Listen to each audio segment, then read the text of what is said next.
No intro, no fancy catchphrase, no call to actions. I'm just gonna say this up front. I'm about to talk a lot of shit in this video and finally get some things off my chest about a game I once really enjoyed but had completely lost interest in. And honestly, I think a lot of you are going to be able to relate to this, whether you're a viewer or a creator. We've all dealt with the same things. Now, I've stopped playing Undisputed on the channel.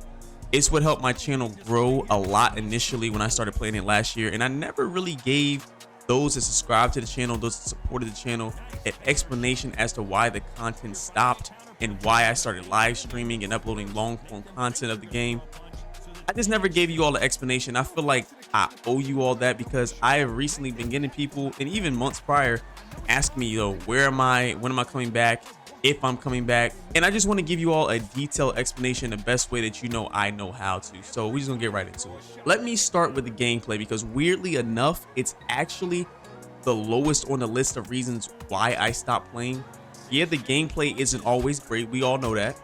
Offline, the game actually works the way it was intended to, and I'll come back to that in a second. But online, you can never really rely on having an enjoyable match. Most of us can go online and win the majority of our fights. You know, we're good at the game. You know, we've gotten to that point, but that's not the problem.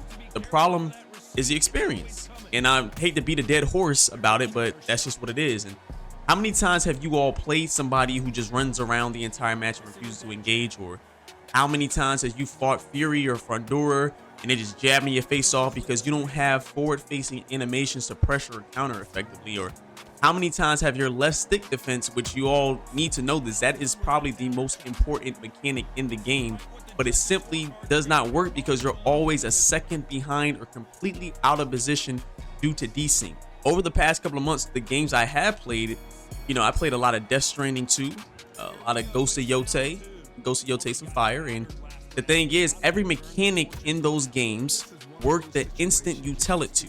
You push a button, the action happens. Clean, consistent, and reliable. And once you get used to games that actually respond to you, it becomes nearly impossible to go back to a game where you don't even know if your inputs register.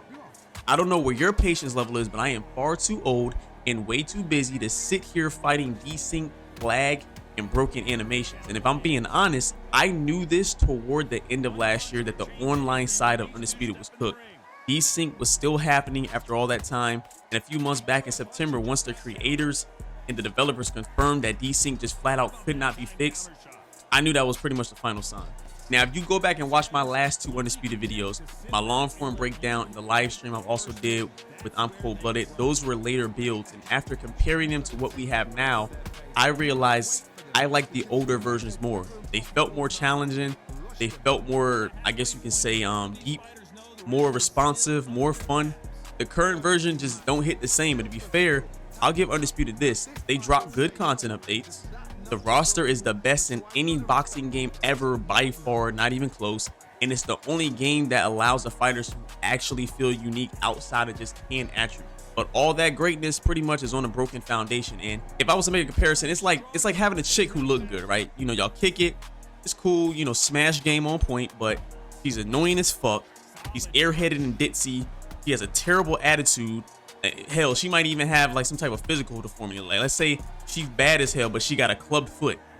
And I know a lot of y'all like, hey, club foot ain't stopping nothing. Well, that's because, dude, you would probably smash a bitch with no legs, okay?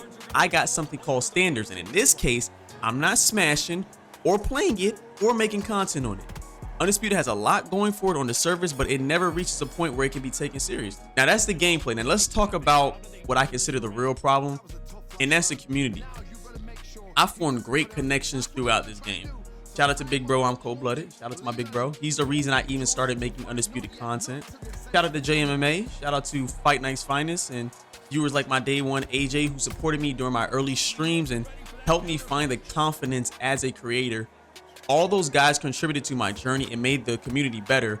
But the crazy thing about the Undisputed community and what makes it different from other quote-unquote toxic gaming communities is this: in most games, it's a loud minority causing issue. In Undisputed, it's a loud majority, and they can be some straight up fuckboys. So I'll give y'all several examples. I had somebody comment on my video a while back and they said, I beat your ass before. Okay, first off, pause. Second, bro, I've lost to Boyhole Slayer 92. I've lost to KY Jelly King 69. I've lost to the most random dudes in this game. You beating me is not as flex. It's not special. And usually comments like these are for kids, so I laugh them off. But I checked his channel. I'm gonna put it here on screen.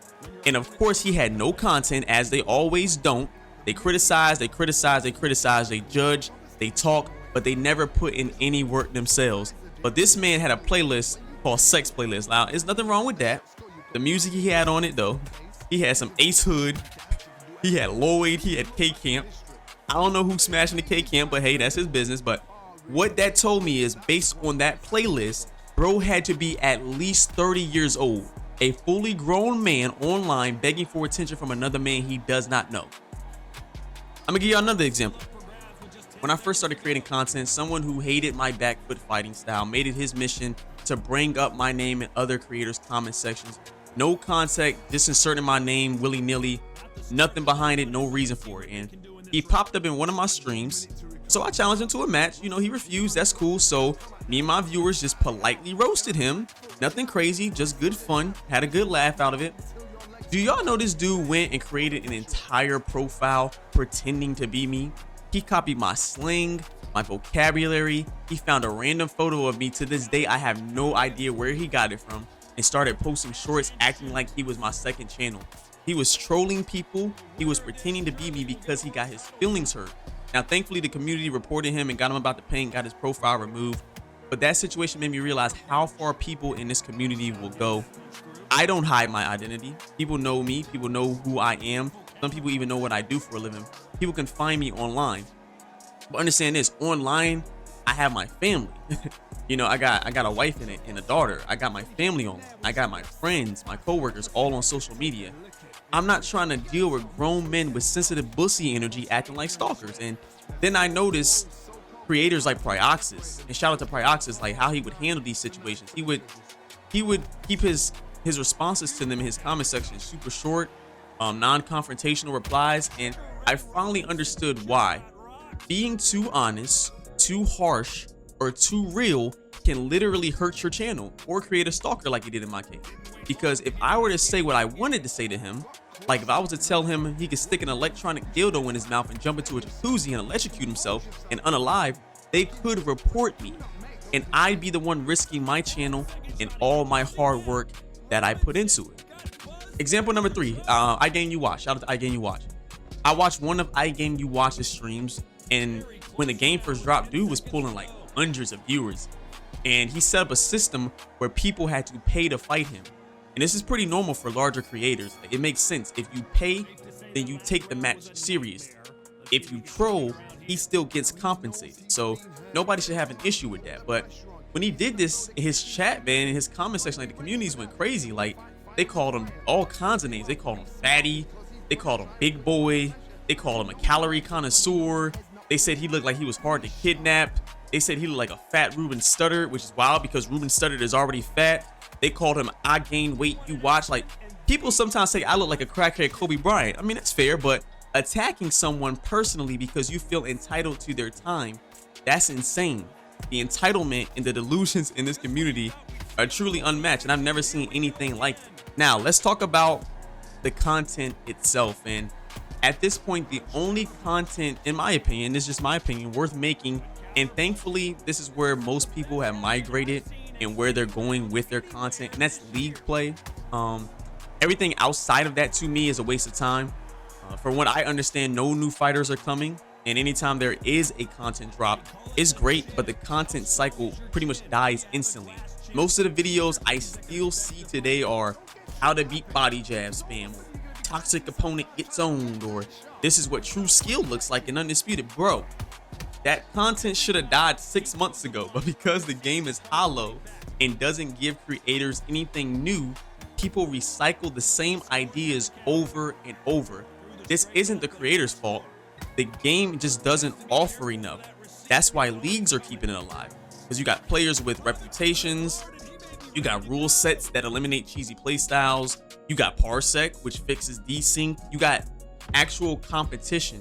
And shout out to the Crown League, which I still have a role in. That's pretty much the only involvement I still have with Undisputed. But when it comes to YouTube, these reasons are why I haven't made content on Undisputed in 9 months. Going forward, I'm pretty much exclusively doing Thrill of the Fight 2 content. And if you came here for Undisputed and you feel like you want to unsubscribe, that's cool. I get it.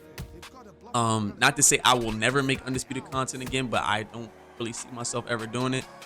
But everything that comes with it, the gameplay issues, the community, the drama, the lack of content, and me living in Japan, especially limiting who and when I can even play or stream, I'm done with all that. That's why I gave up on Undisputed. Title the video. But anyways, I just wanted to give everybody an explanation. I appreciate you all supporting me.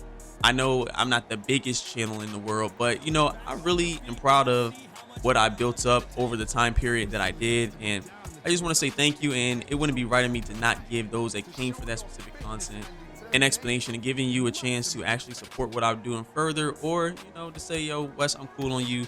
You's a bitch. I came here, you let me down. Hey, that's fine. It is what it is. Also, we can have a discussion down in the comment section. If you think I'm tripping, if you agree, if you disagree, man, just go ahead and leave it down there. We'll talk about it. Just keep it respectful. Don't prove my point that I made in this video about the community, and we'll just keep it rocking from there. But it's the ONEGOOD. It's your boy Wes. I'm out. I'll holler at you on the next one, man. Peace.